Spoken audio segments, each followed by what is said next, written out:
everyone, it's Fergal here for Tip Titans. It's 4 am here in Ireland, but we're all on Melbourne time at the moment for the Australian Open, which is in full swing. The Australian Open is one of my favourite events. I mean, what better way to start a 48-week season than with a major just 2 weeks in?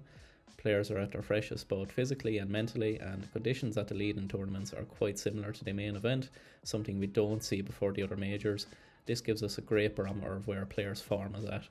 I'm going to provide a quick breakdown of both the men's and ladies' draws and provide some value selection.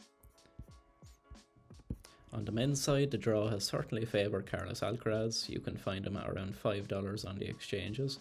He missed this event last year through injury, but I feel the plexi cushion surface used in Melbourne will suit his freakish athleticism and defensive skills.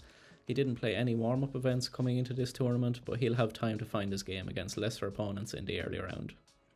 Another big plus for him, he's avoided a potential Jannik Sinner semi-final as the Italian has landed in the top half of the draw, and he avoids that potentially draining Sinner semi-final Djokovic final combination. Alexander Zverev is probably his biggest threat in this section as a potential quarter-final opponent, but the Spaniard should be able to target his forehand with enough consistency to come through that challenge. Medvedev, Rune and Dimitrov are all lurking as semi-final opponents, but that section is particularly brutal and could be littered with upsets. Whoever emerges from that quarter will likely have too much court time under their belt to cope with Alcaraz in the semis. With the ladies' side of the draw, we're seeing some really exciting rivalries developing.